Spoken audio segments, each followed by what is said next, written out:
End gold buyers మీ కష్టాల్లో నమ్మకమైన మీ ఆత్మీయ నేస్తం.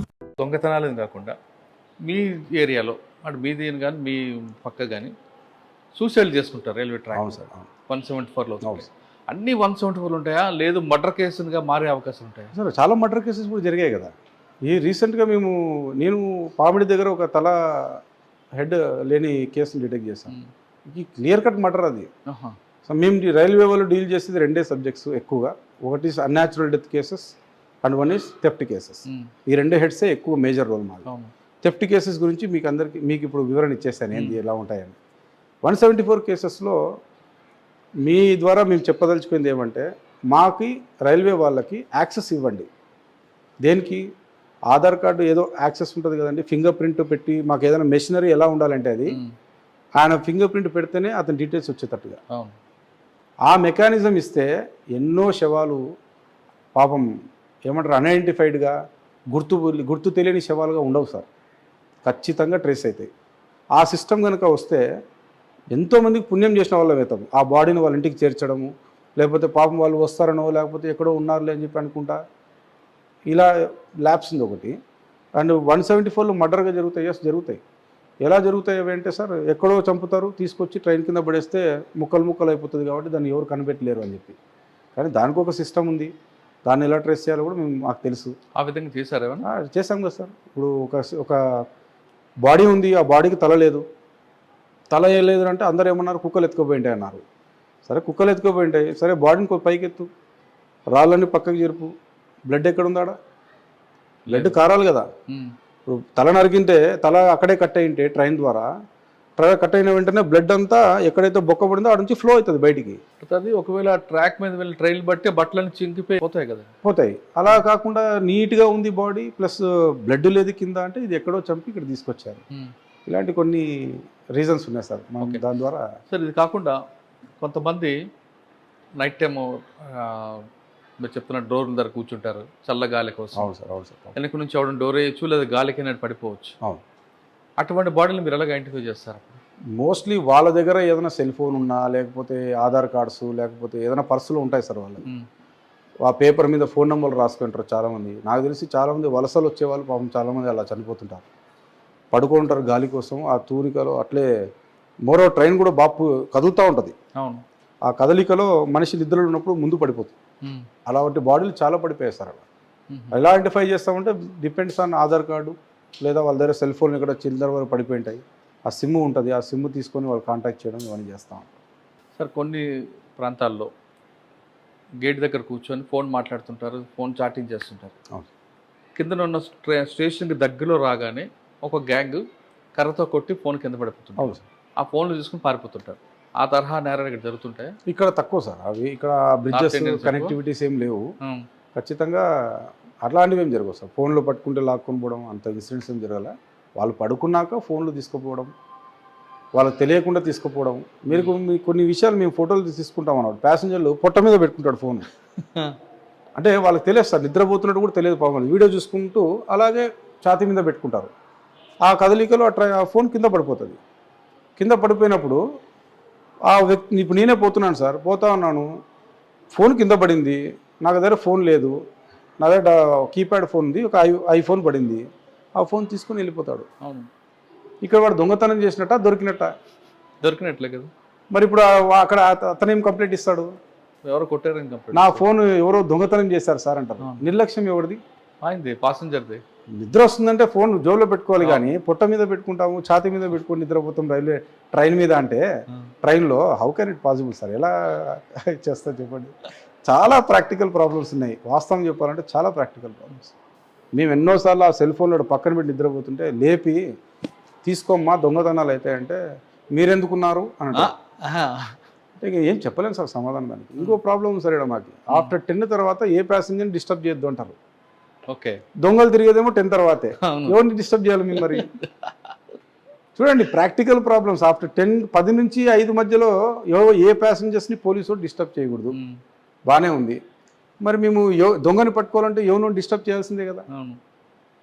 ఒకనొక సందర్భంలో దొంగలు కూడా అడుగుతారేమో మమ్మల్ని, ఎందుకు డిస్టర్బ్ చేస్తున్నారు మీరు మమ్మల్ని అని. అలాంటి పరిస్థితి వస్తే ఏం చేయాలి? So these are all some questions sir. ప్రాక్టికల్గా కొన్ని ప్రాబ్లమ్స్ క్వశ్చన్స్ ఉన్నాయి. ఏం చేయలేము, అంతే నడిపిస్తూ ఉండాలి సార్. సార్ మరొకసారి ఫైనల్గా చెప్పండి. చెప్పండి. ప్రయాణికులకి సేఫ్గా వెళ్ళాలంటే ఎస్ అంటే ప్రాణాలు కానీ ప్రాపర్టీ కానీ పోకుండా ఉన్నట్టు మీరేం చెప్తారు? సార్, నేను చెప్పే సలహా ఏమంటే దయచేసి ట్రైన్లో ప్రయాణం చేసేటప్పుడు, సింగిల్గా ప్రయాణం చేసేటప్పుడు ఉంది, గ్రూప్గా ప్రయాణం చేసేటప్పుడు చెప్పాను. సింగిల్గా ప్రయాణం చేసేటప్పుడు మాత్రం దయచేసి take the help of police. మీకు ఏమైనా అనుమానం ఉంది, మీ చుట్టూరా ఎవరో అనుమానంగా తిరుగుతున్నాడు, లేదా మీకు ఏదో డౌట్ వస్తూ ఉంది, నెక్స్ట్ స్టేషన్లో ఎవరో ఒక పోలీస్ కనబడతాడు, చూడండి ఇక్కడ ఏదో సమ్ ప్రాబ్లం ఉంది అంటే మీరు అలర్ట్ చేసిన దానికి వాడికి దూరంగానే పోతారు మీరికి. ఎందుకంటే అరే పోలీస్ ఆమెతో మాట్లాడింది ఏం పరిస్థితి అని చెప్పి. Police are here to serve you. మేము రైల్వే స్టేషన్లో రాత్రిలో కూడా తిరిగేది కేవలం మీ సేఫ్టీ కోసమే. మీరు మాతో చెప్పకుండా మీరు లోపలే టెన్షన్ పడుకుంటుంటే వీ కెనాట్ డూ ఎనీథింగ్. మాతో ఫ్రీగా మీరు మాట్లాడాలి, మిమ్మల్ని అడగాలి, సార్ నేను ఇలా వెళ్తున్నాను, దయచేసి మాకు ప్రొటెక్షన్ ఇవ్వండి. రీసెంట్గా ఒక special train, summer special train sir, అది యశ్వంత్పూర్ టు బిలాస్పూర్. ట్రైన్ అంతా యంగ్స్టర్స్తో ఉంది. లేడీ ప్యాసింజర్లు అక్కడక్కడ ఉన్నారు. ఆ లేడీ ప్యాసింజర్ల దగ్గర ముట్టుకుంటే వాళ్ళ దగ్గర ఎంత లేదన్నా 10 తులాల బంగారం ఉంటుంది.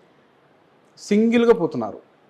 ఒక ఒక అమ్మాయి 25 years అమ్మాయి సింగిల్గా పంపిస్తున్నాడు వాళ్ళ పేరెంట్స్.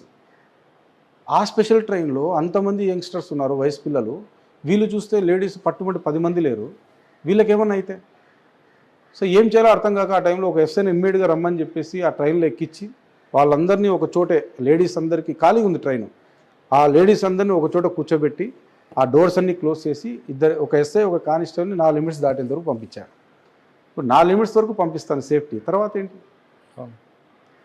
సో బంగారు క్యారీ చేయాలన్నా లేదా, ఒకవేళ తప్పనిసరిగా క్యారీ చేయాల్సి వస్తే దానికి ఎలా ప్రికాషన్స్ తీసుకోవాలా, బాధ్యత ఎక్కువగా మీరు కేర్ఫుల్గా ఉండాలి అనేది. రెండోది దానికంటే ముఖ్యంగా మీరు కూడా సేఫ్టీ చాలా ముఖ్యం.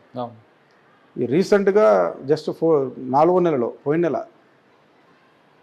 వాయిలపాడు దగ్గర ఒక ముస్లాంని దొబ్బేసినారు. ఆ ట్రాజడీ కేసు అది. ముస్లామని చైన్ లాగే క్రమంలో, అంటే సేమ్ ఇప్పుడు ఎందుకు చెప్తున్నాడు సార్, ఇది 1 గంటకి 115 అవర్స్కి బాత్రూమ్ వచ్చిందని లేచింది ఆమె. వాకిల్ దగ్గర ఆల్రెడీ ఒకడు ఉన్నాడు. ఆమె నడుచుకుంటూ వచ్చి యూరినల్స్కి పోతూ ఉంటే చైన్ లాగే క్రమంలో ఆమె గట్టిగా పట్టుకోయింది వాడిని. నా చైన్ వదిలేసేయాలి, అట్లే జుట్టు పట్టి గీడ్చి కిందికి లాగేసేవాడు. ఏం చేయాలి సార్ వాడిని? పట్టుకున్నాం వాడిని. సార్ వదలం సార్, మేమే పోయినాం, మా టీమే మేడం గారు ఉండి నగేస్తారు. ఎటు తిరిగి దొరికాడా? మిర్జాపూర్ గ్యాంగ్, అదే మొన్న గుత్తిలో చైన్ స్నాచింగ్ చేసి పట్టుకున్నాం కదా, దానిలో ఎలా దొరికాడండి వాడు? సార్ ఇది చాలా హోంవర్క్ చేసాం, దానికి చాలా హోంవర్క్ చేసాము. అదే ఇందాక చెప్పాను కదా సార్, ఒక కార్ వస్తుంది, ఆ ట్రైన్కి వీళ్ళు కార్లో వచ్చారు. యూపీ నుంచి కార్ వేసుకొని 5 మంది వచ్చి ఉలిందకొండలో దొంగతనం చేసిన తర్వాత నేరుగా చిత్తూరు పోయినారు. చిత్తూరులో సేమ్ కార్లో వదిలేసిన తర్వాత 4 ట్రైన్ ఎక్కుతారు. 5 మందిలో 4 ట్రైన్ ఎక్కేసి వాయిలపాడు రాగానే దొంగతనం చేసి ఆ ముస్లాంను బయటికి తోసిన తర్వాత కార్ ఎక్కేసి మళ్ళీ వెళ్ళిపోతారు. ఈ విధంగా దొంగతనాలు చేసుకుంటూ పోతున్నారు. ఆమె పాపం కంప్లీట్గా దెబ్బలు తగిలాయి. దాని మీద రాబరీ కేసు కట్టాము. దొరికాడా? దొరికాడు సార్. ఏం చేశారు? జైలు ఉన్నాడు ఇప్పుడు. సార్ అది మనం ఎమోషనల్గా ఆలోచించాలి. ఇప్పుడు దగ్గర 70 years లేడీ ఆమె. 70 years లేడీ వాడు అంత కఠినంగా వాడు వ్యవహరిస్తా అంటే మనం ఇలా ఉంటాం సార్. సార్ సాధారణంగా మీరు ఇంటర్ స్టేట్ కాకుండా అదర్ స్టేట్ గ్యాంగ్స్ అని చూస్తున్నారు కదా, ఈ పర్టికులర్గా సౌత్ ఇండియా వైపే వీళ్ళందరూ ఫోకస్ చేయడానికి రీజన్ ఏంటంటే వాళ్ళు ఏం చెప్తుంటారు? సార్ నేను ఇంట్రాగేషన్ చేసినప్పుడు వాళ్ళు చెప్పిన ఒకే ఒక మాట, రిపీటెడ్గా వింటున్న మాట, రకరకాల అఫెండర్స్ దగ్గర నుంచి వింటున్న మాట ఏమంటే ఒకటే మాట, మీ సౌత్ ఇండియాలో ఉన్న వాళ్ళు ఎక్కువగా గోల్డ్ వేసుకొని తిరుగుతారు, మీ దగ్గర గోల్డ్ ఎక్కువగా ప్రయాణానికి వాడతారు, పెళ్ళికి పోవాలన్నా తీసుకుపోతారు, లేదా మెల్లో మంగళసూత్రం ప్రతిదీ కూడా బంగారం చైనే. సో మాకి ఆ నార్త్ ఇండియాకి వెళ్ళి మాకు అంత యాక్సెస్ లేదు, ఎవరు కూడా బంగారు ఆభరణాలు వేసుకొని తిరగరు. ఈజీగా మాకు ఒక 2 lakhs 3 lakhs 4 lakhs సంపాదించుకోవాలంటే ఒక చైన్ లాగేస్తే అయిపోయింది అన్న పరిస్థితిలో వాళ్ళు ప్రతి ఒక్కరు చెప్పిన స్టేట్మెంట్లో అది కలిసింది. అదొకటి. రెండోది ఇందాక తమరికి చెప్పాను, బెయిల్ విషయంలో చెప్పాను, బెయిల్ అనేది ఈజీగా తొందరగా వస్తుంది అనే అపోహ ఉందన్నమాట. ఆ రకంగా కూడా చేస్తున్నారు. మెయిన్ బంగారు క్యారీ చేస్తారు సౌత్ ఇండియాలో, ఎక్కువగా యాక్సెస్ ఉంది బాగా అనేది ఒక దృక్పథంతో వస్తున్నారు సార్ వాళ్ళు. సార్ మీరు మీ అన్నయ్యని చూసి డిపార్ట్మెంట్కి వచ్చారు, మీకు చేతనంత వర్క్ చేస్తారు. నేను చెప్పాలంటే చాలా ఇంటర్వ్యూ చూసా కానీ సార్ రైల్వేలో ఇంత మంచి ఆఫీసర్ నేను బహుశా ఫస్ట్ టైం చూడండి ఇంత ప్యాషన్గా చేయడం సార్ మిమ్మల్ని చూసి కానీ లేదా పోలీస్ డిపార్ట్మెంట్ రావాలనుకున్న వాళ్ళకి మీరు ఇచ్చే మెసేజ్ ఏంటి? సార్ పోలీస్ డిపార్ట్మెంట్ అనేది 100% చేయాలి సార్. ఇప్పుడు టాస్క్ లేకుండా రిస్క్ లేకుండా సాఫీగా జరగాలంటే అది లైఫ్ ఎలా అవుతుంది సార్? ఎంజాయ్ ఉండదు, అది అసలు ఆ మజా kick వేరే వేరే ఉండాలి. ఇప్పుడు ఒక గ్రాఫ్ చూస్తే హార్ట్ బీట్లోనే అప్ అండ్ డౌన్స్ ఉన్నాయి.